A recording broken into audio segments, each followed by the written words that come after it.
Before we get started, we just want to thank Old Republic Surety for sponsoring this episode of Let's Get Surety, as well as NASBP virtual seminars for the 5th year in a row. For more information on Old Republic Surety, visit www.orsurety.com. Now on to our show. You're listening to Let's Get Surety. Let me hear your bonding talk with Kat Shamapande. Hey everyone, it's Kat Shamapande. Thanks so much for joining us for this episode of Let's Get Surety. I have with me today my co-host, Mark McCallum, CEO of NASBP. Hey Mark, thanks for being on. Oh, absolutely, Kat. I wouldn't miss this one. This is a big podcast. This is a big episode. We are celebrating our 100th episode, so this is pretty exciting. We've got a lot to celebrate today in this episode. I can't believe there's been 100 episodes. What about you, Mark? It's hard to believe, but if you have to have 100 episodes, you need some groundbreaking information to provide, and I think we've got that today. That's so true. I just want to thank everyone who's been listening. I can't wait to get the next 100 episodes out to you guys. So we've got other big news we're celebrating on the advocacy front today, too, which is why this is such an exciting episode. So before we dive into that, I just want to introduce the guests we have on today to discuss that with us. We have Phil Macres, principal with Klein Law Group, PLLC, and he also leads the coalition that's seeking alternatives to the Broadband Equity Access Development, or BEADS program, letter of credit requirements. Thanks so much for being on, Phil. Hey, it's great to be here. Great honor to be part of your show for the 100th episode. That's awesome. It's a big episode, and I know you've got big things to tell us. So joining Phil, we also have our very own Larry LeClair, Director of Government Relations at NASBP. Hey, Larry, thanks for being on again. Hello, Kat. Hello, Mark. Hello, Phil. Great to be here. 100th anniversary celebration. Fantastic. Couldn't be a better spot for us. I think you deserve to be on the 100th episode since you've done more podcasts, I think, than any other guest, Larry. Wow. Between you and Mark, though, I certainly can't live up to those expectations, but thank you for the invitation. I appreciate it. So before we reveal this exciting news that we're going to talk about today, Phil, can you just tell us a little bit about yourself and about your firm, and then just a little bit about the coalition and how it started? Oh, I'd be happy to.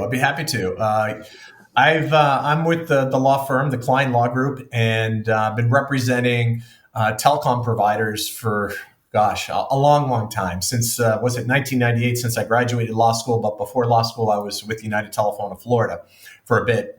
I've recently really been focusing on broadband deployment and all these grant programs, and whether it be through the FCC's RDOF program, whether it be through the Treasury's ARPA and state and local recovery funds, or capital projects, or Reconnect and USDA, all these great things to deploy broadband to all these underserved and unserved areas of the United States to make sure that they get service. And with that comes a lot of headaches, regulatory headaches, and things that need to be complied with. And some things are doable, some things are just painful, and some things are just complete barriers to entry. So I've been working with folks just sort of navigate through that, whether it be through their application process or the framework of the application and requirements to make sure that we can apply, we check all the boxes, and it's doable. So that's kind of where, that's what the focus of my practice is these days, among other things. So I'm very excited to be here. I'm very excited about the announcement we received. I don't know if you want me to transition to that right now, Kate, or just let's keep the suspense a little longer. Very good. So, in working on this, in the NTIA. They have a middle mile program, and working with my clients, one client in particular, and I've helped them get over like 90 million in grants and funding, and it's been great over the past few years, and continue to file applications. But we looked at the middle mile program, and we saw under that middle mile program, it required basically a 25% letter of credit or so, and a 25% match. And I looked at the numbers and I said, these are just crazy numbers and really, really hard to do. And I said, come on. And I sat down with NTIA with the program manager, and I said, I don't know who can really be able to do this. it's a tremendous lift. And then I had meetings with the folks in NTIA, the policy folks, and they know who they are. And I said, listen, this is really difficult. I don't know how anybody's going to do it. I mean, if we had a $60 million bill, we'd have to come up with about $15 million in match and $15 million on a letter of credit before we started, putting a shovel into the ground. And then we had to front the money before our reimbursement. So you're putting out $30 million for all this, and then you have to do your work, which is another, maybe say another $5-10 million before you submit your reimbursement. And I was like, this is crazy. And I said, I don't know who's going to be able to afford that. And they looked at me and they said, well, so sad, too bad. This is our story. And you got to comply with this. And, it's for those with deep pockets, or you're not financially sound company. And I was like, no, that's not the case. That's just not how we do business. Well, I didn't let it stop there, because I said, this is ridiculous. I'm a finance major. I looked at the numbers. There's no way under the sun that this is going to make sense for even the big companies.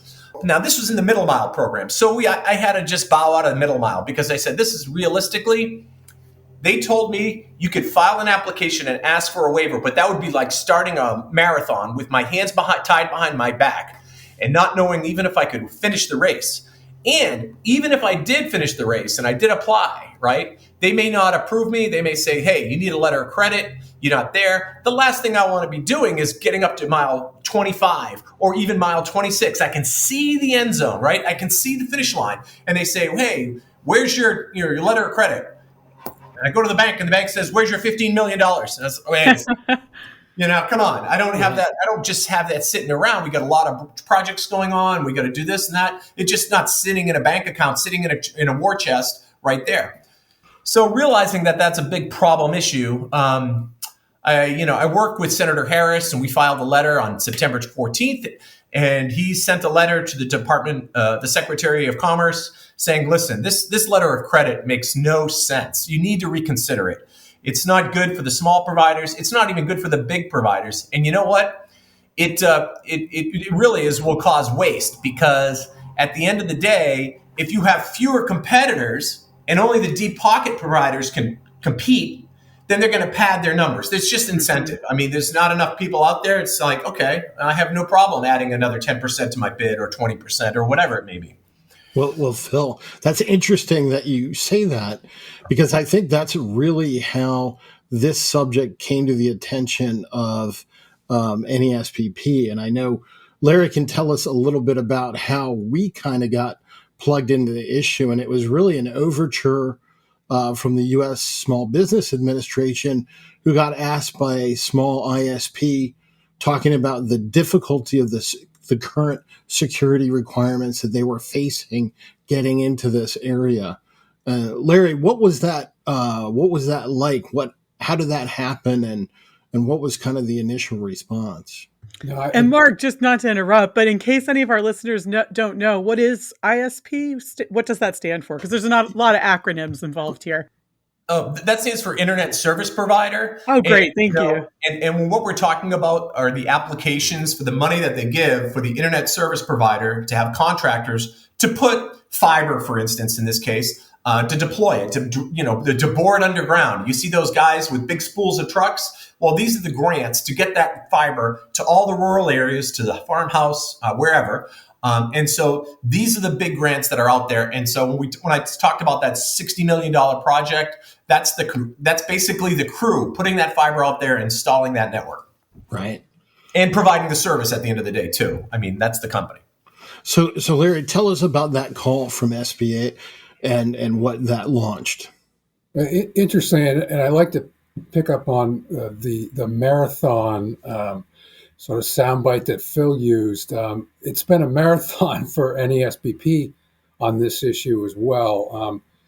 Back in late 2017, NASBP was approached by a small business ISP who went to the Small Business Administration seeking some sort of a relief from the letter of credit that Phil referenced. This was an FCC Reconnect program dating back to the mid 2017. This small ISP was attempting to bid on a project through the FCC Reconnect program, and the requirement was to put up a letter of credit as a form of security.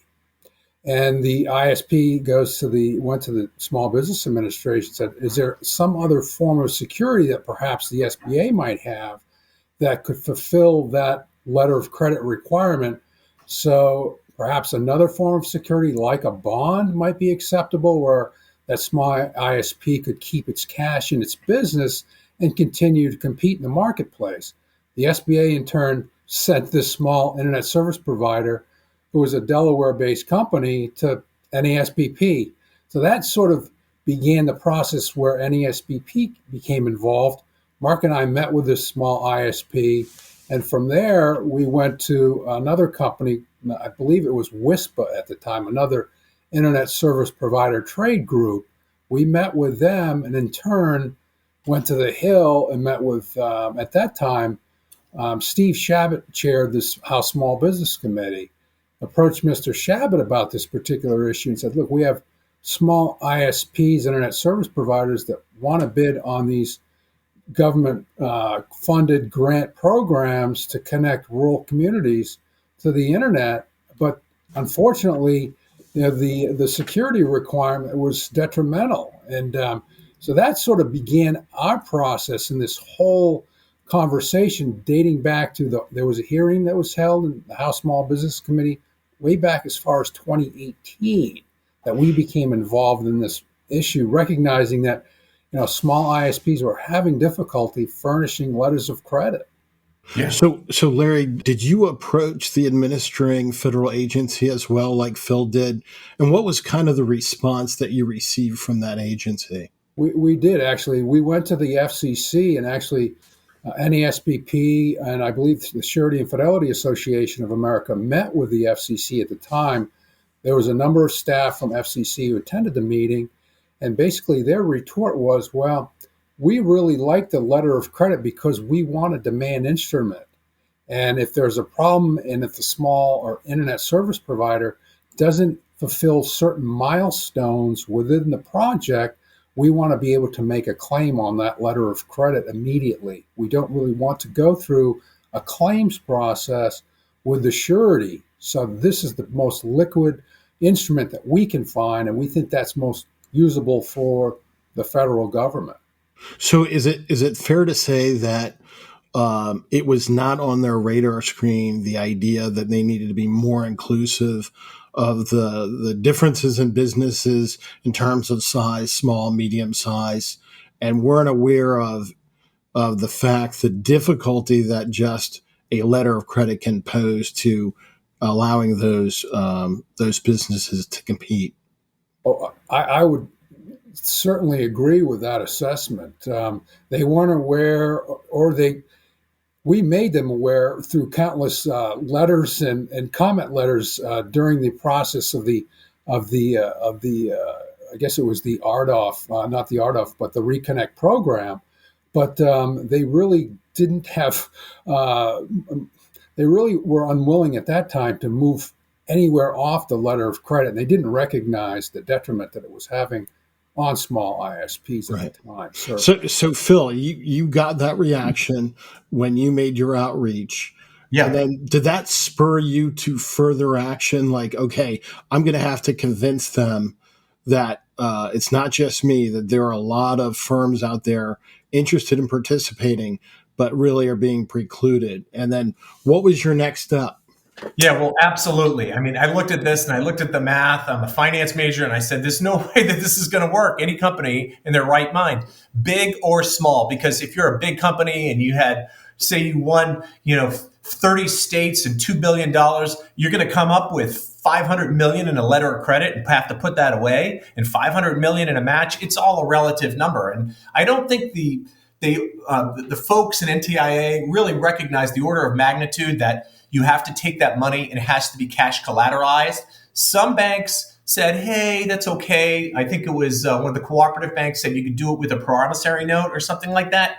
But that was a first come, first serve type of opportunity. because there's no way that they could expose themselves to 500 million in a letter of credit and not have 500 million in the bank. I mean, there's a limitation to all that. So I think, they didn't realize that you had to pile this money away, and it was such a big, heavy lift for folks. So all that said and done, after we worked with Congressman Harris, and he sent that letter, we did some follow-up. We sent a letter to Senator Thune, and then I pulled together some folks. I started working with Aristotle, Elizabeth Bowles. She's the CEO there, and she's been very outspoken about the letter of credit issue and the problems with it.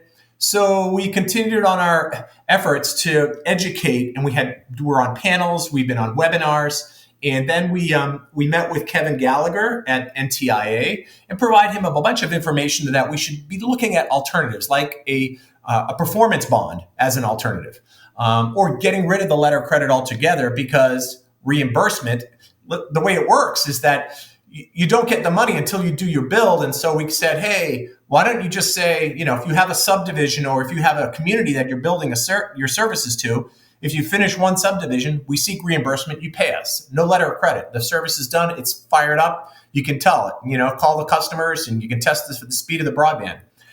But, we continued to work with his office, and we really weren't getting anywhere. And it wasn't until June 26th, I remember this because they made the announcement at NTIA and they popped the cork saying all this money is being given out to all these states and everybody should be happy. And I was like, I'm not happy. My clients, there's a big problem going on into this big, effort and undertaking. We're not going to be able to do it. We can only look through a glass door and see what's going on, but we're not invited in. When you're talking money, how much money are we actually talking about? Okay, it's $42.45 billion. Yeah, that's a lot of money.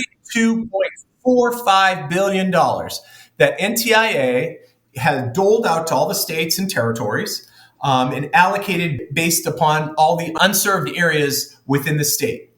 In the states, therefore, have broadband offices, they will be allocating those funds based upon RFPs or applications that are filed to the broadband provider that they designate to provide service to those areas.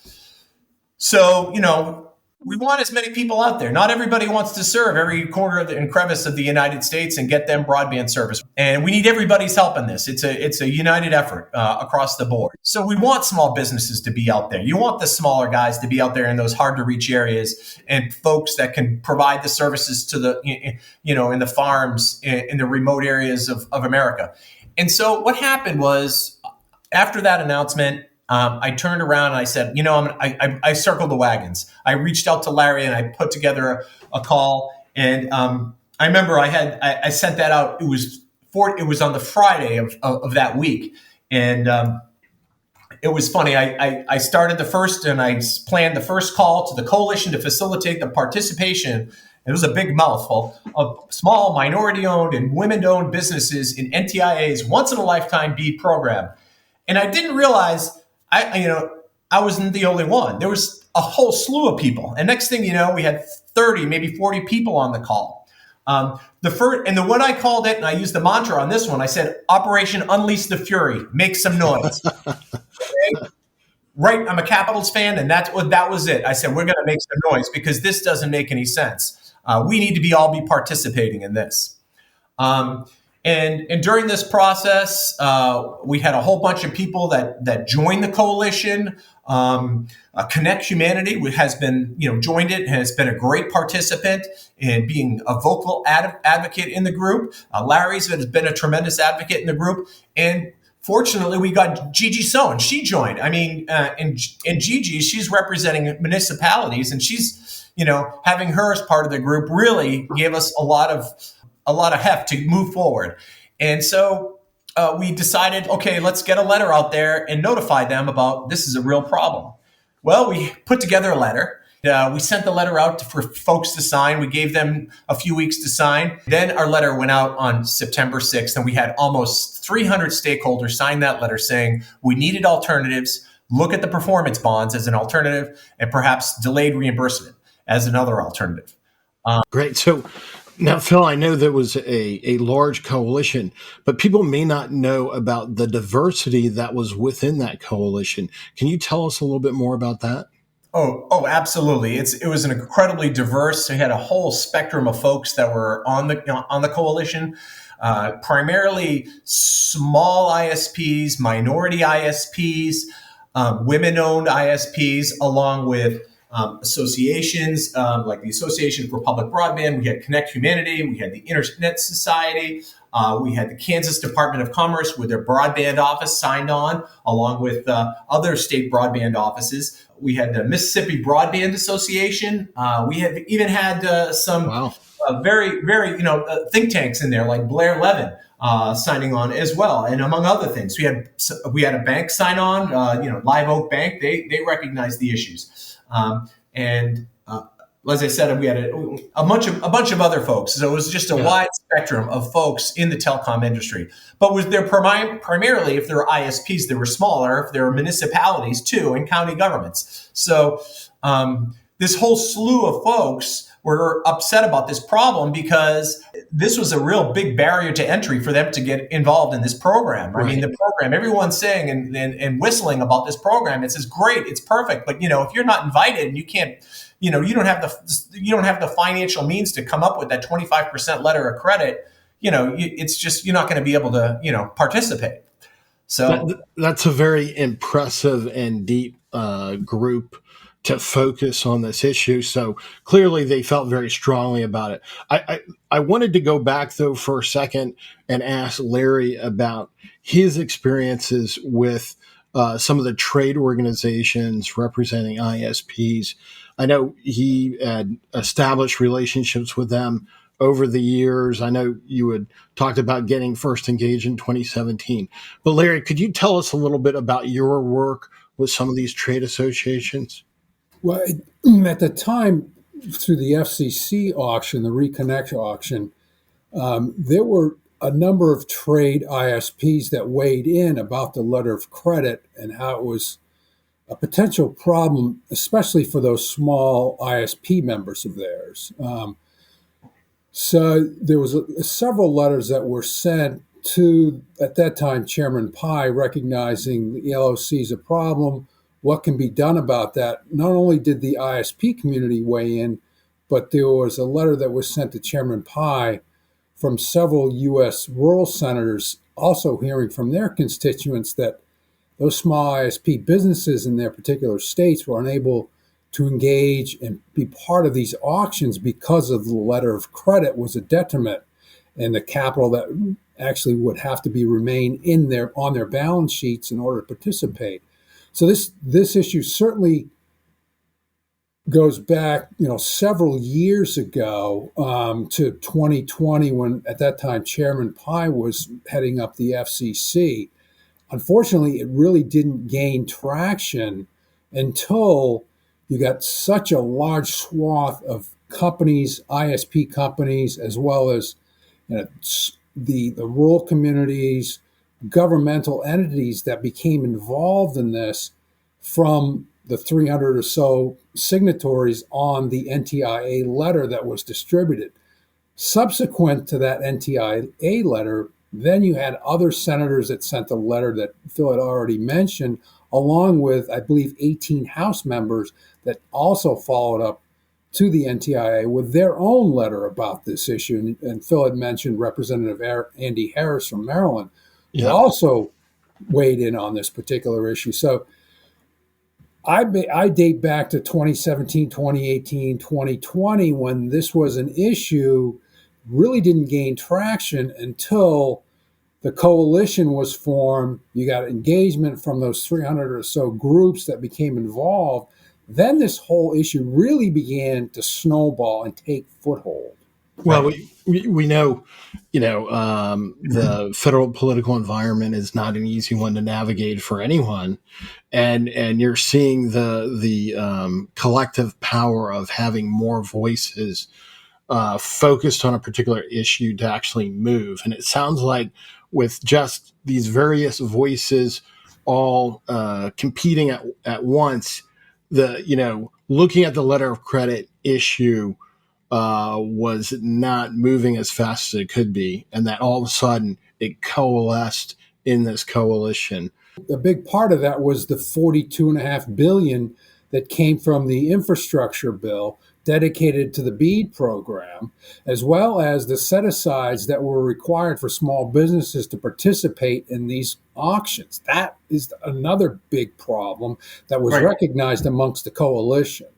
So we filed the letter. Let me just add, when we filed the letter, okay, you have this $42.45 billion program, but the states had to have their proposals to NTIA and how they're going to manage the program and how they're managing the funds. And they're submitting their proposals to NTIA for approval so that they can move forward in their respective states. So NTIA sees that going down the path, and they need to address this letter of credit issue so that when it's in the proposed programs for the states, they've already put out their guidance relative to the letter of credit. If there's going to be guidance, if they're going to make any alterations to it. Right. So, we saw in record speed. I mean, we sent this letter on September 6th, and NTIA came out on the morning of November 1st with clarifications. That's amazing. That's light speed in government time. I mean, they jumped right on it.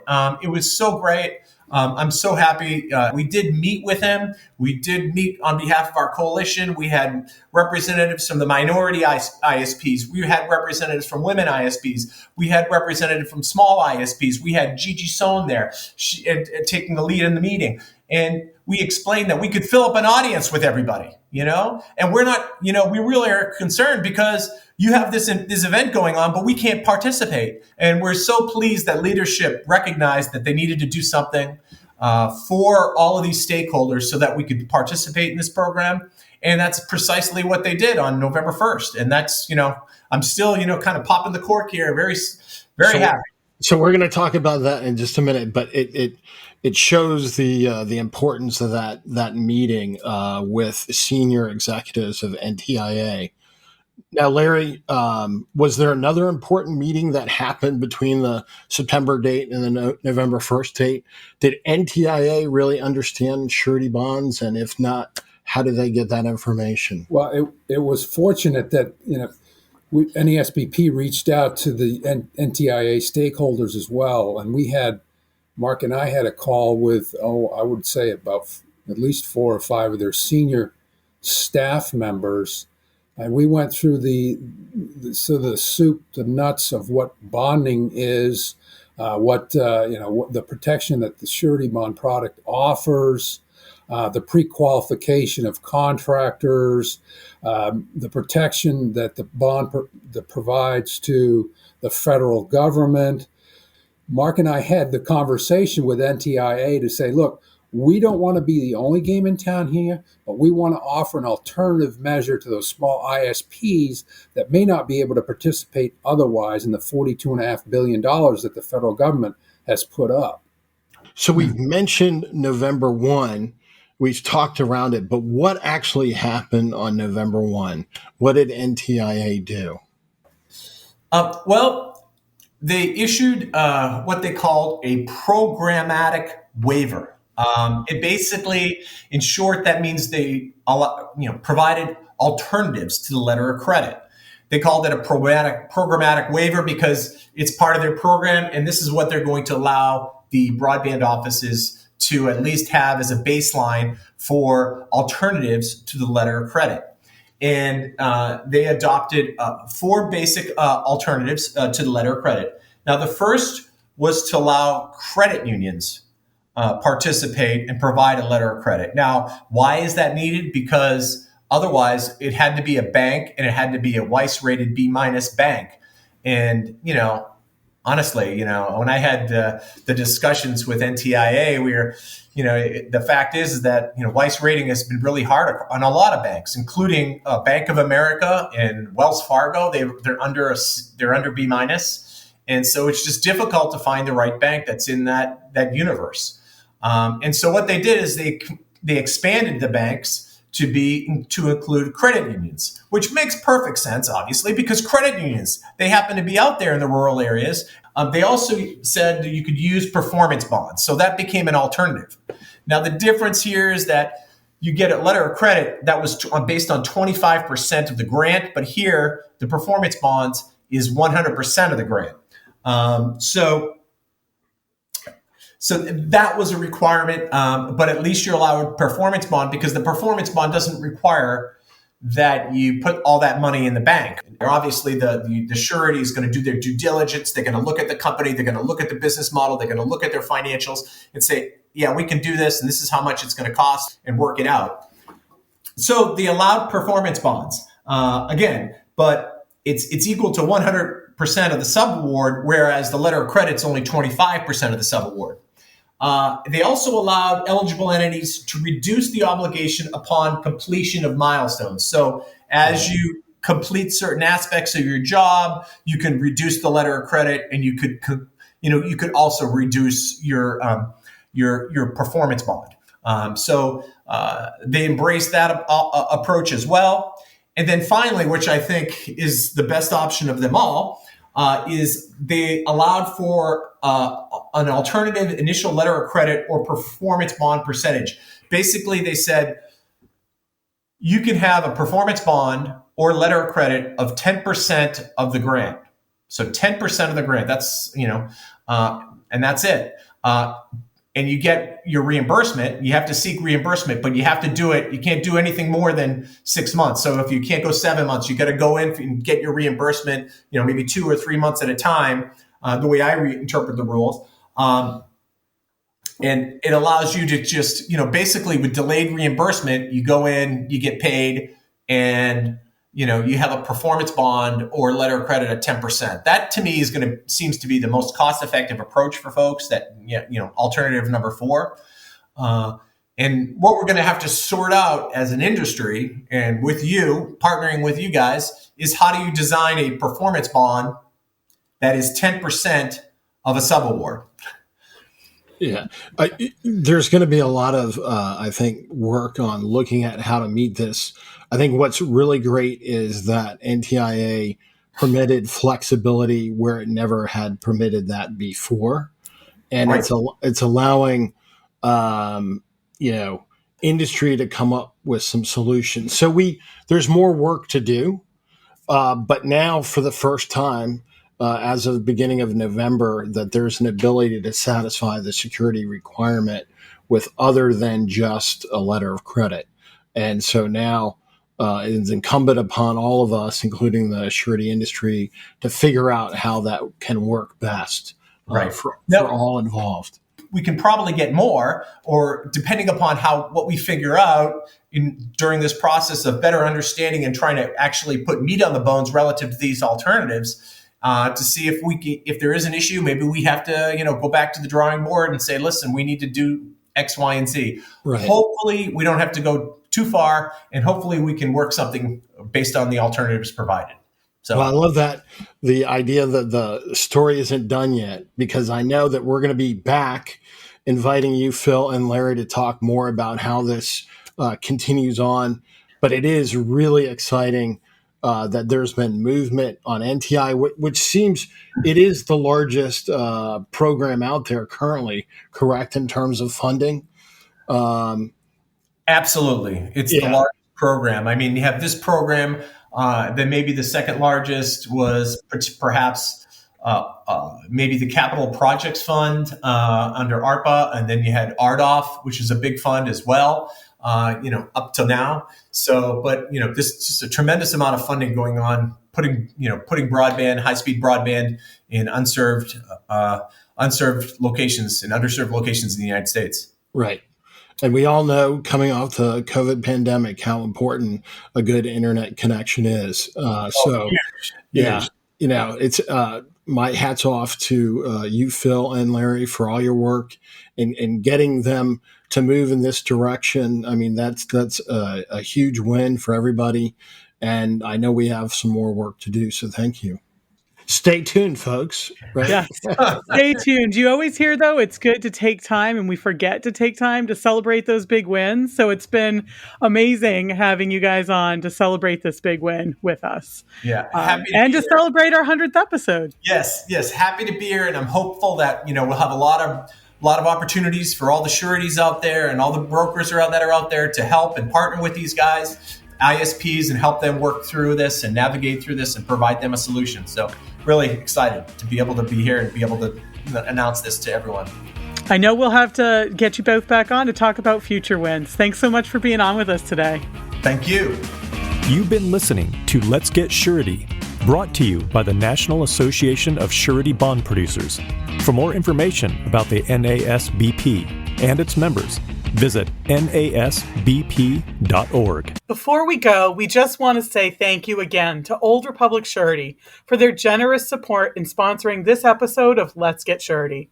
For more information on Old Republic Surety, visit www.orsurety.com.